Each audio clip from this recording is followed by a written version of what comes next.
Hey, everybody. What's going on, gamers? Ooh. Welcome to the Gamers Rose podcast. I'm your host, Joshua J. Alongside me, Wesley Lance. Oh, there we go. Barely made it, man. I literally just sat down from brewing my coffee because I'm down in the basement and my AeroPress is upstairs with all the hot water. So, well, that's why we have the 5 minutes to give everybody a chance, including us, to get ready. Yeah.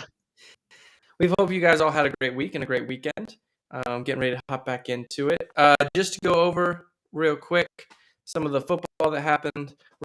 Raiders did end up being the Jaguars 27-11, which, Wes, you said it was going to be 21-17. I think I did. So it was close. It was close. Not bad for literally a random guess. Right. Well, and you had the right team winning. So there's that. Hey, I'll take it.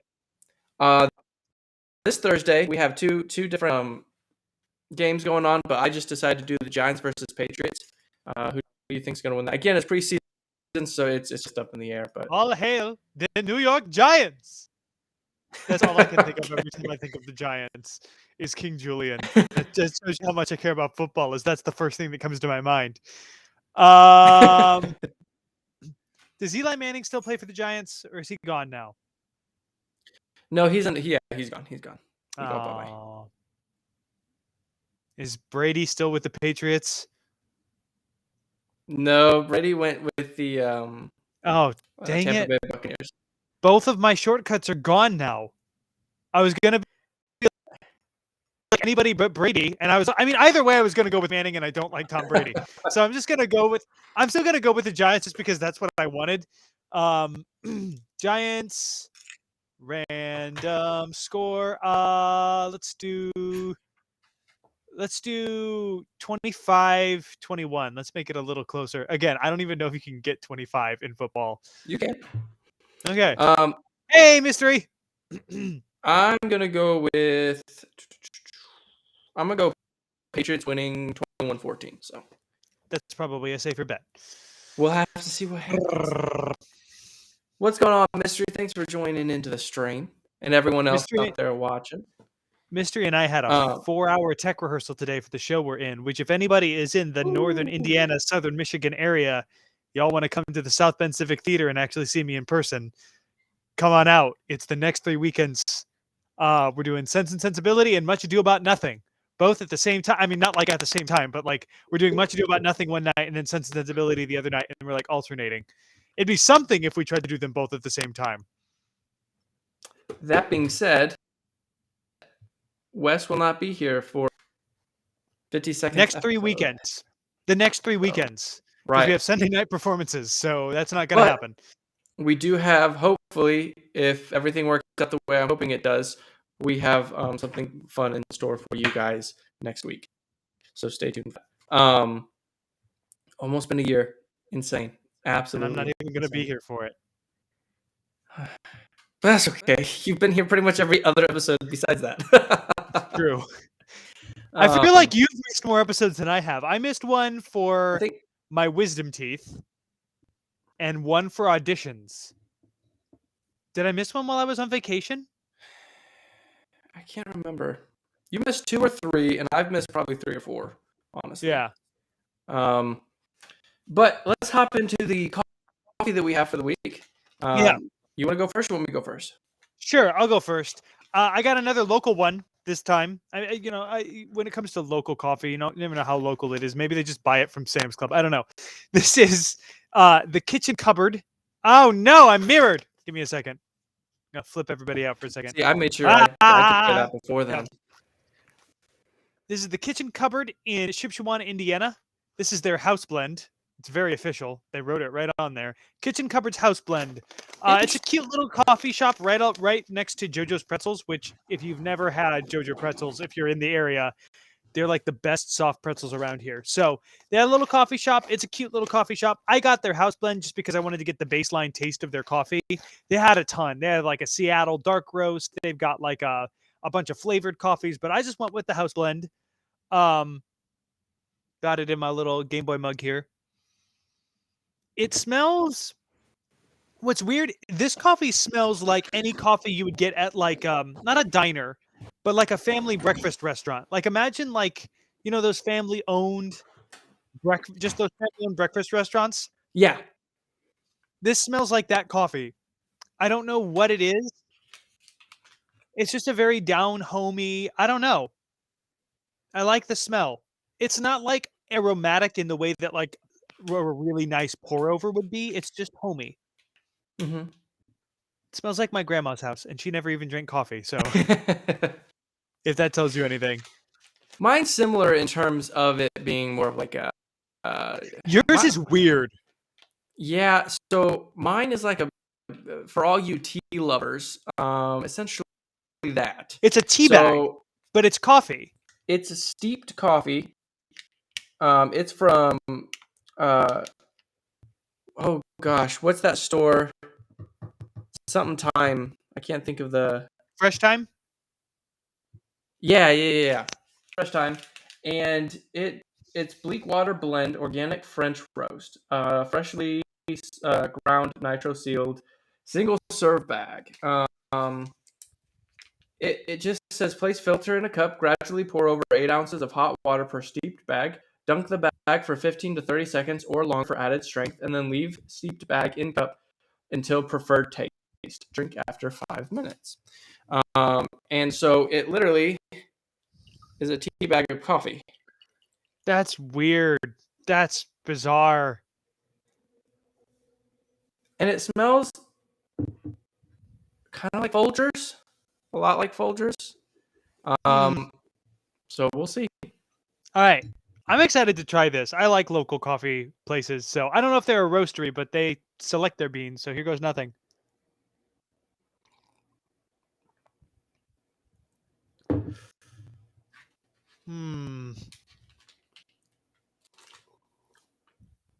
That's very strong.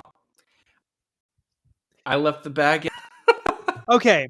I will say, I don't know how much of this I can hold to the coffee because I tried making a cup of decaf last night on my AeroPress and it was a little weak. So I don't know if the seal on my AeroPress is going out, which is great because I've only had it for less than a month.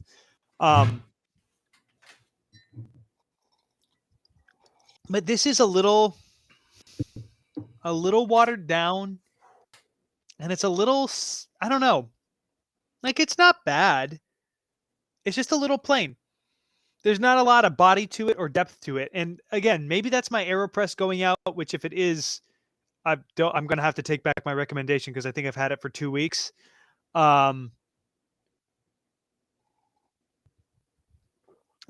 It's not a bad cup of coffee. I wouldn't say it's a good one. And that kind of hurts a little bit because I really wanted this to be good. I might try making it again in my actual coffee pot at home and just see if maybe that changes anything. Yeah, no, same mystery. If my AeroPress is going out, I'm gonna be ticked. Yeah, this is just kind of there. It's just kind of there. I don't know. Maybe I didn't make it right. It just is a little weak. But that might be a Interesting. brewing problem. Yeah, I agree, mystery. My coffee is very interesting. It's very different. So Yeah, I think for I made this mine, wrong. you think you made it wrong? Try it I again can next week, or at least try it during the week and let us know what you think of it I can next see week. the bottom of the cup and I've got about an inch left.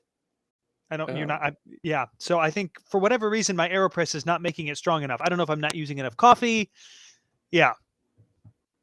we'll investigate and report back, Wesley. Well, you can't do it next week or the week after or the week following.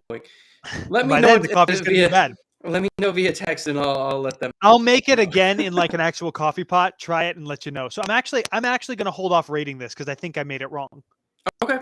Well, for mine, it's the cool factor. Essentially meaning like you can make it as strong as you want.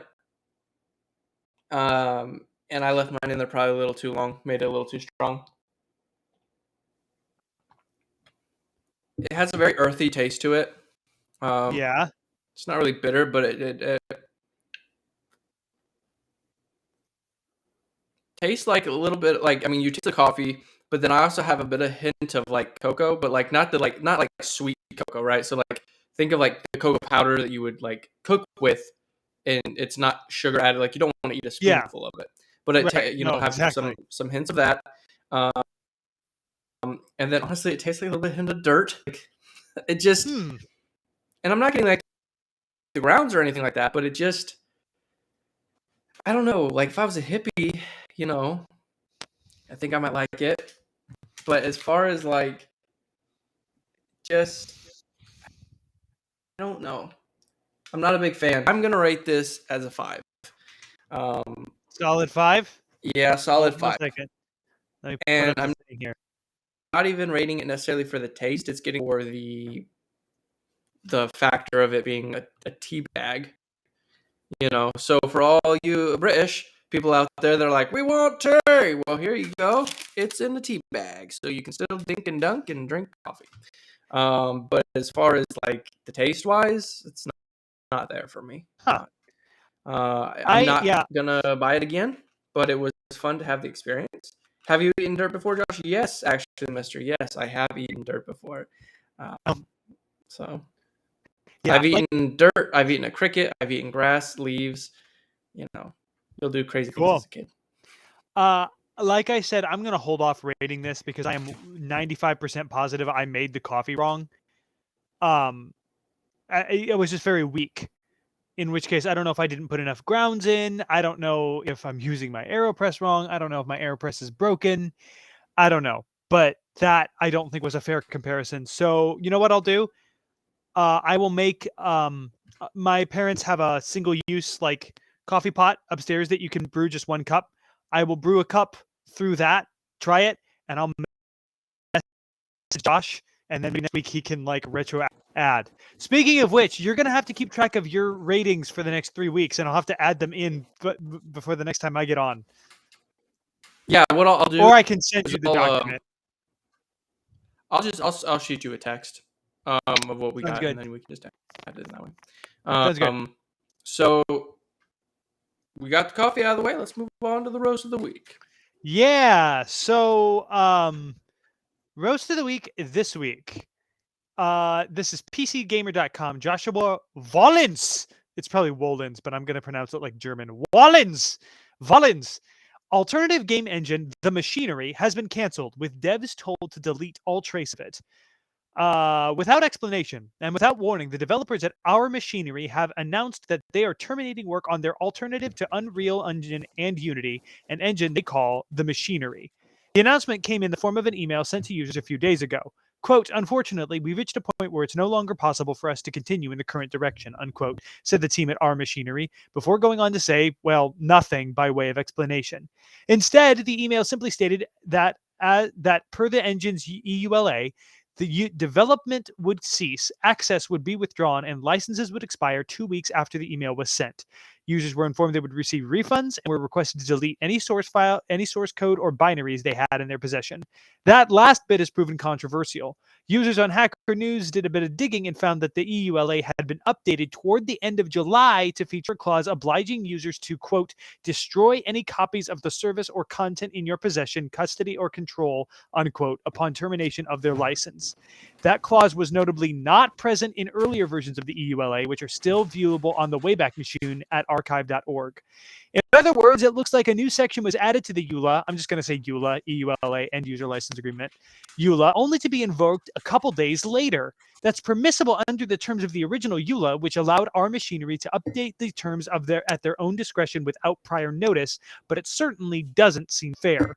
The website's dev blog and Discord server for the project have also been summarily nuked, and the Twitter account hasn't been touched since April.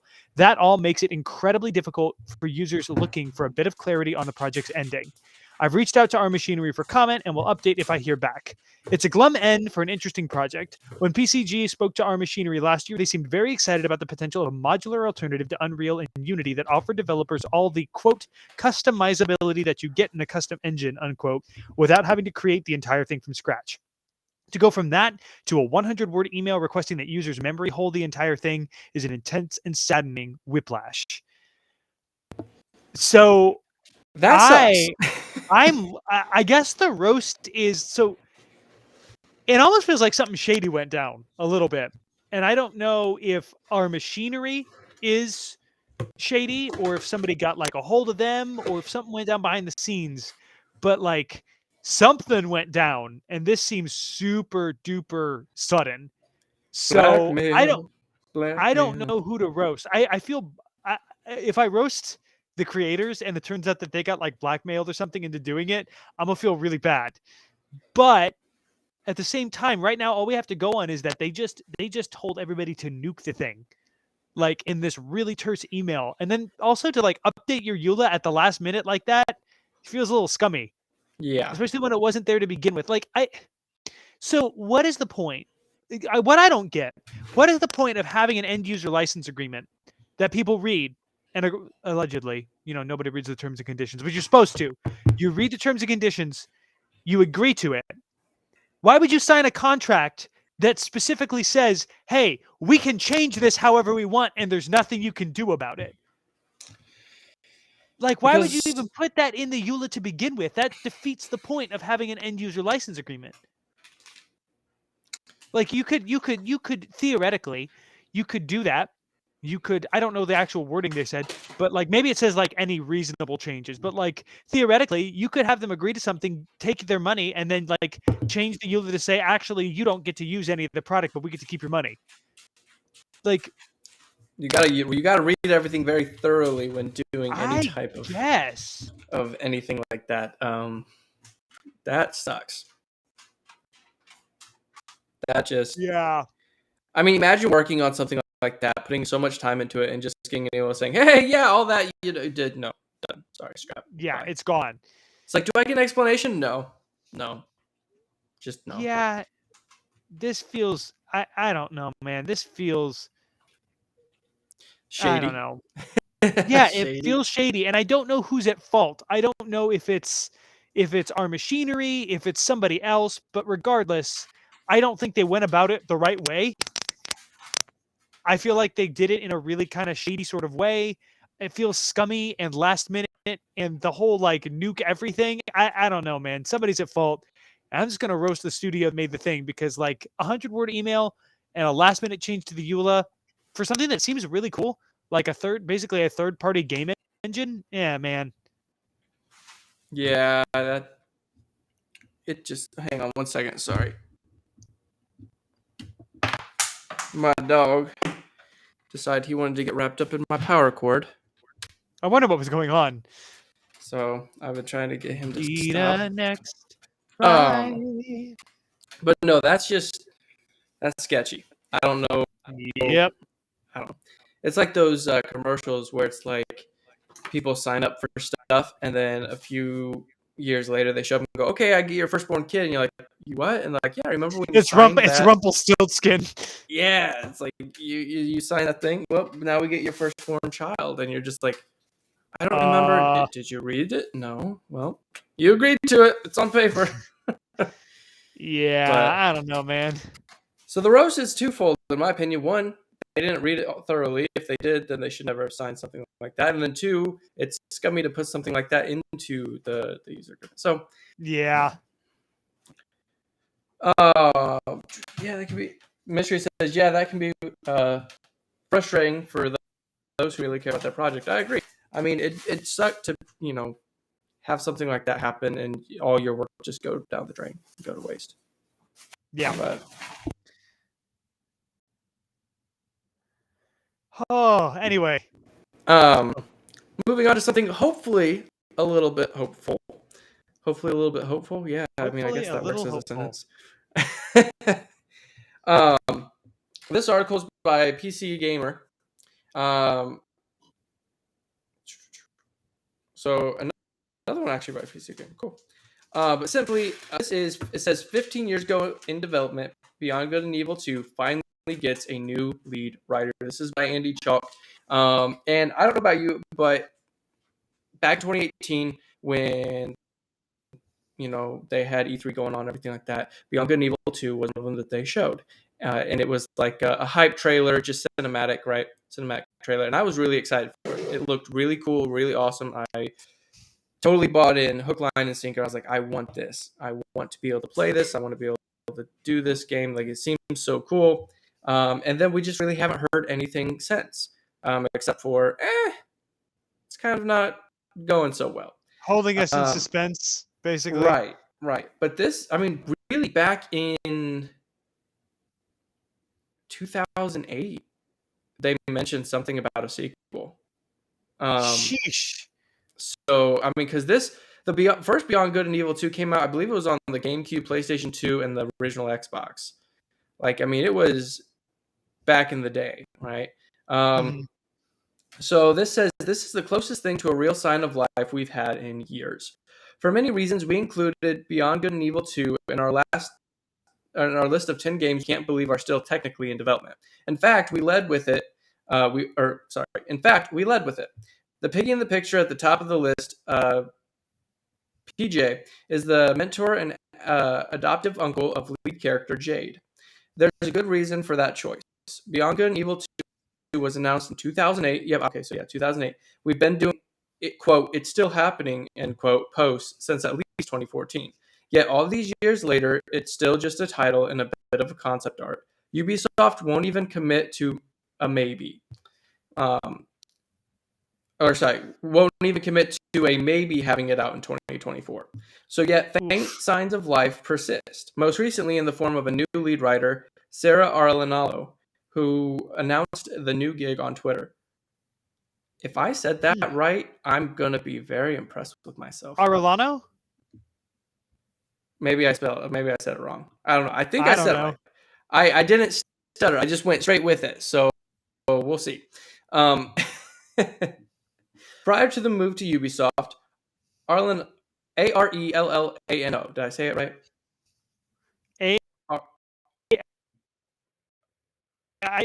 I'm guessing on Arellano. I have no idea how to yeah, actually know. Arellano. So was the narrative designer on Super Evil Megacorp's 2015 MOBA Vainglory.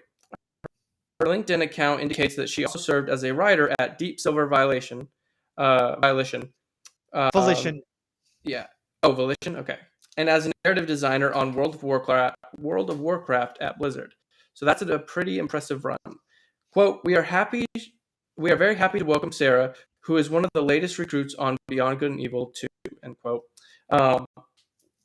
The development team is hard at work to deliver the promise it's made to its community.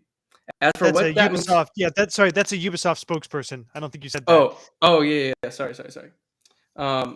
As for what it means for Beyond Good and Evil 2, that's anyone's guess at this point. The hiring of a new lead writer is the closest thing to a real sign of life we've seen in years. And the Ubisoft rep noted that the company is hiring for other positions as its Multiplier studio, which is working on the game as well. Sorry, Montpellier. Gosh darn it! That's French. See, Ubisoft is French, so Montpellier. Montpellier.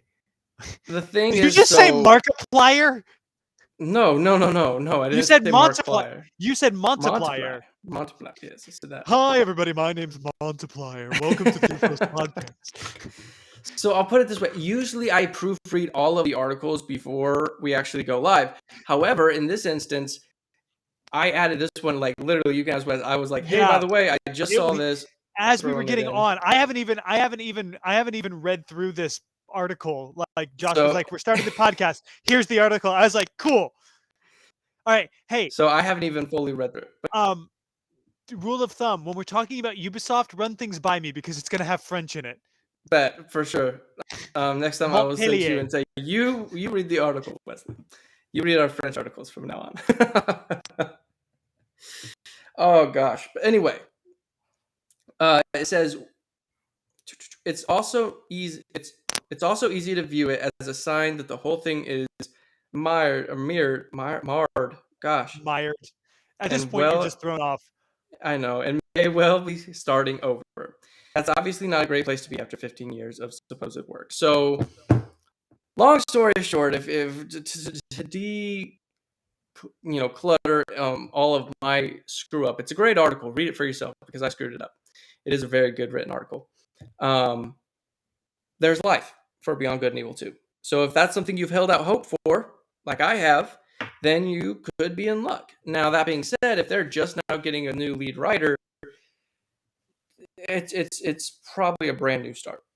I mean, I would venture to say this game we're not even going to see until we probably will see something in 2024, like a better trailer, some gameplay, something like that, if it continues to go good. Which I don't know why you would hire a lead writer if it's not going to be something they're conscious of working on. but it's definitely something that I see getting pushed until 2026, 2027. Be one of those end of generation games, which is sad, but at the same time, at least it's better than nothing. At that point, though, if it comes out 2026, 2027, I mean, you're talking 20 years in the making, essentially.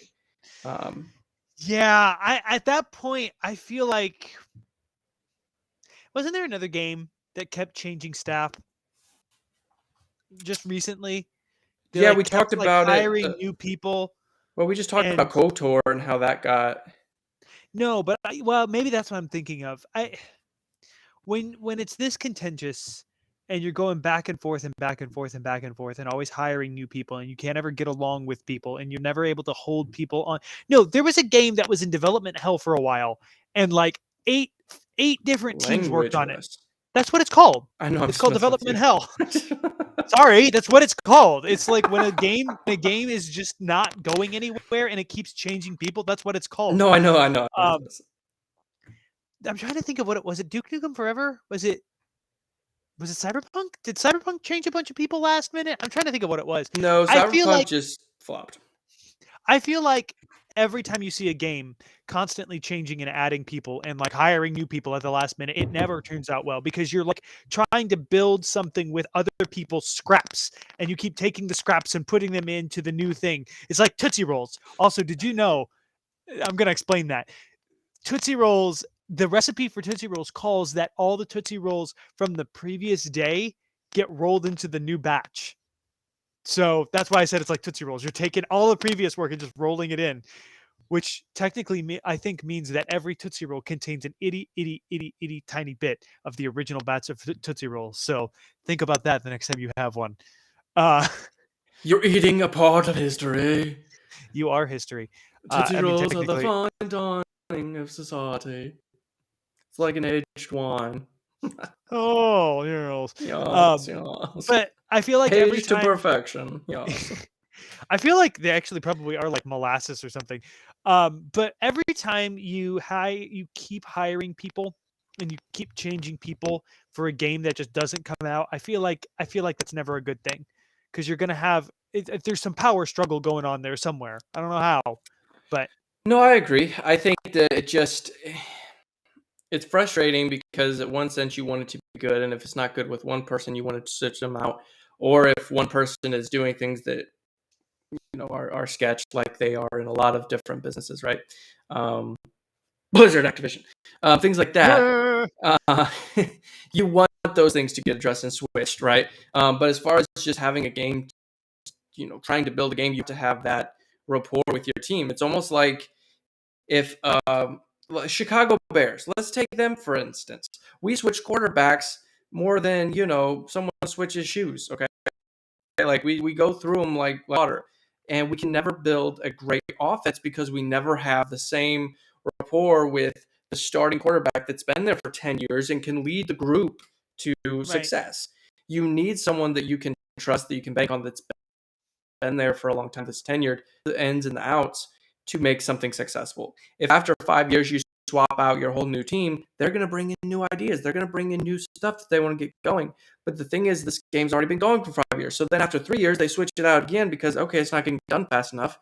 But you didn't even give them as long as you gave the other guys. But it's right, been 8 years technically to them. And so you'll right. never get it down if you keep doing that. Yeah, I will say I'm not looking hopeful for the future of Beyond Good and Evil 2 if it keeps it's already been 15 years and they keep changing people. I don't know, man. I mean, you might get Yeah, something, but I don't think it'll be what you want. you want to do a little bit of a bet. No. Oh. Sorry, I don't do bets. I was gonna be not like it was gonna be like a pizza bet or something. Like I'll buy pizza or something. I If we even I'm remember in what I four was gonna say years, how long is it gonna I was 5 years, gonna say how if long it is it comes gonna be? out before 2027. Yeah. um, if you want to go ahead, then I'll let you go ahead and start up on the Game Pass versus PS Yeah, Plus. this one made me feel bad. I'll talk about it in a little bit. All right, this is Kotaku. Good old Kotaku. Game Pass versus the new PS Plus. The comparison we had to make. Sony's reimagined games on demand service shares a lot in common with Microsoft. But this is by Ethan Gach and Ari Notice. Notice what? Notice me, senpai. Uh, 2 months ago, Sony reimagined PS Plus, its longtime membership program for PlayStation owners. Now it looks a whole lot like Microsoft's Game Pass. For roughly the same amount of money, both offer access to a Netflix style games on demand library. Obviously, we had to stack the two services up against each other. Price. Game Pass is available as a subscription for console, PC, or both. The two separated tiers cost $10 a month. Xbox Live Ultimate, which joins the two and provides access to the EA Play library, and Xbox Live Gold costs $15 a month. There is no way to pay for multiple months or a year upfront at tiered markdown, at least officially. PS Plus is also available for a subscription, but it gets complicated very fast. There are two new tiers. The extra tier is $15 a month or $100 for a year and offers free monthly games, online play, and a catalog of on-demand games, including some of Ubisoft's library. Premium is $18 a month or $120 a year and adds access to classic games, game trials, and cloud streaming for most of the games in the library. That's a huge price difference, and while PS Plus Premium is more expensive month to month, it's actually almost 50% cheaper if you commit to the whole year. Winner, PS Plus. Streaming. Game Pass allows for cloud streaming, provided you pay for the pricier Ultimate tier. The streaming functionally is technically still, quote, in beta, but it is for all intents and purposes up and running. Microsoft recommends internet speeds of at least 10 megabits per second for mobile devices and 20 megabits per second for consoles and PCs. Based on Kotaku's testing, it's fine, despite cloud's huge advantage.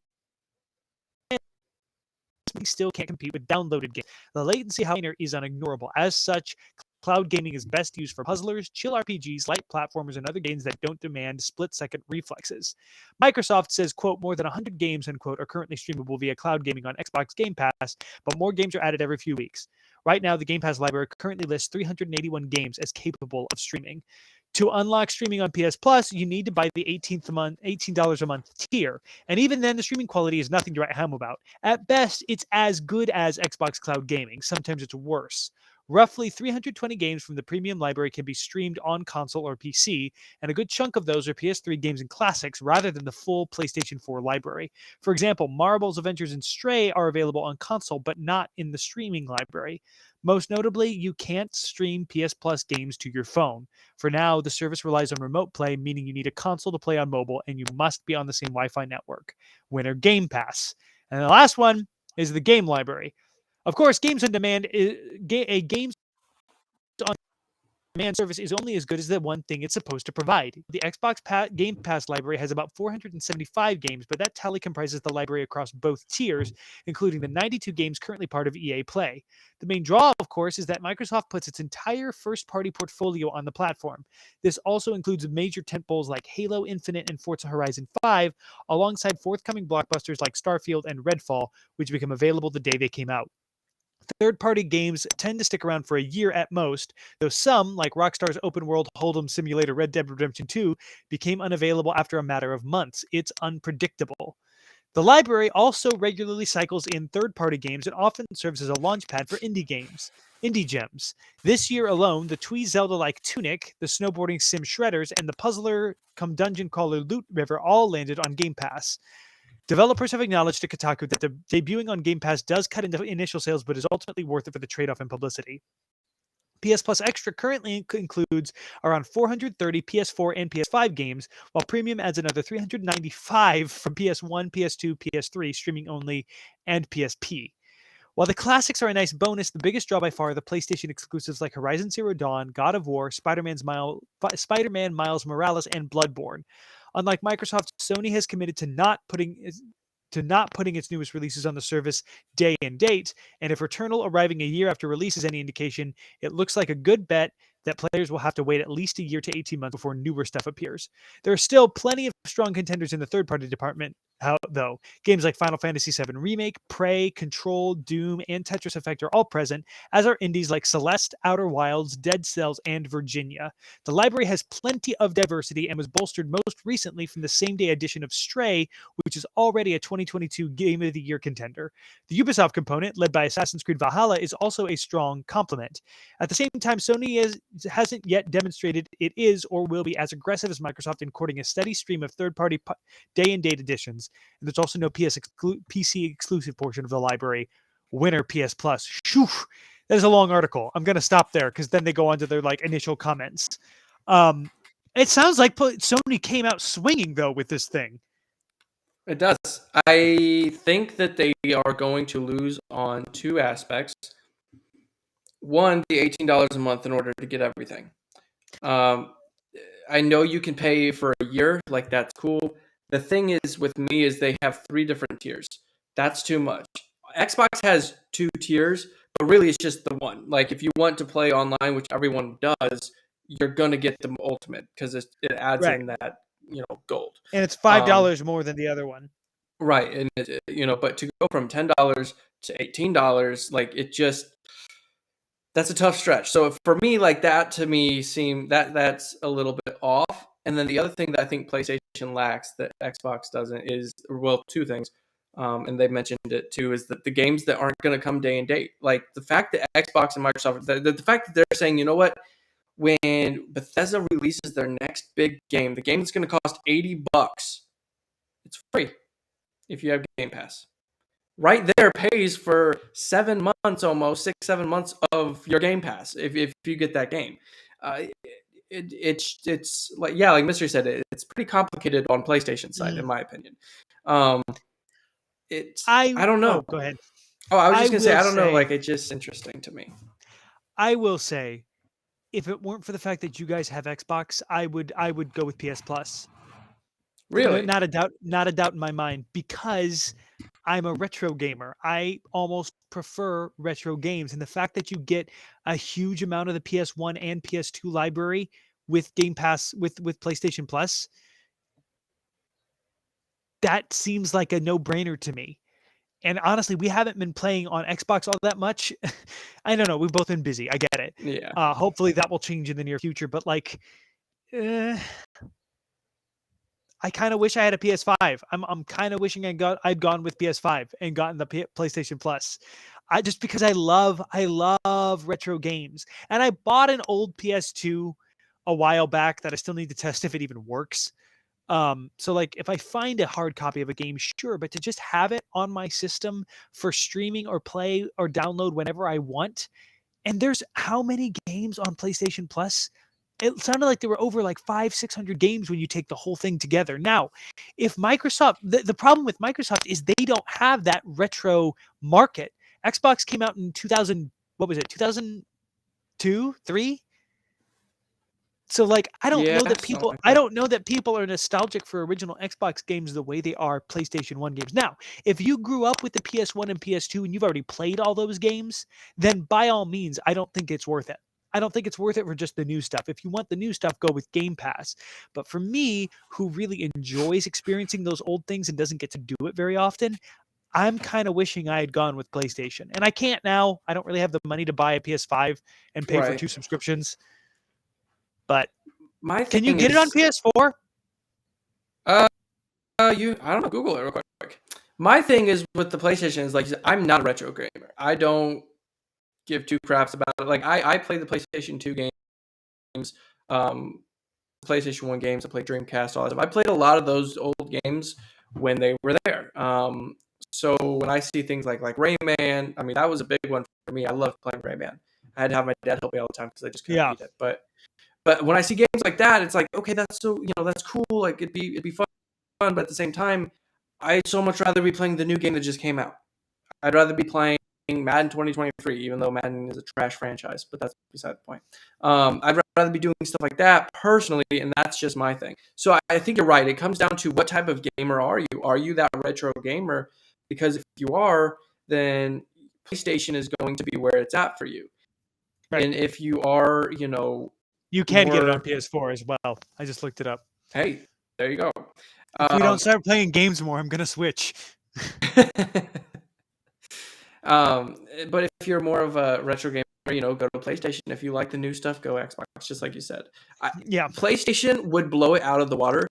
They could really hit this market hard if they said, you know what, day and date, every brand new PlayStation exclusive, day and date on the subscription. Like that'd be a big old knockout punch. I mean, at that point, then yeah, technically the better value would be PlayStation.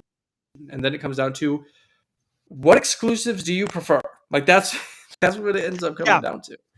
Do you like Horizon Zero Dawn or do you like Halo? Right. The cool thing about Game Pass though is you have the PC option. You can play on PC. There is a PC option for PlayStation Plus. I just looked. Oh, there is? Do they have interesting games? I think it technically might be remote play. I'm not sure.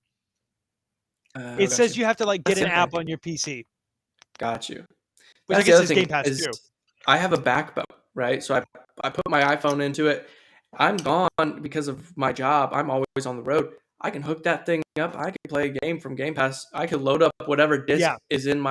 I could play Elden Ring perfectly fine. And that's so weird. 2 hours from home, just waiting on my next appointment playing Elden Ring. That's weird, man. I game where I go.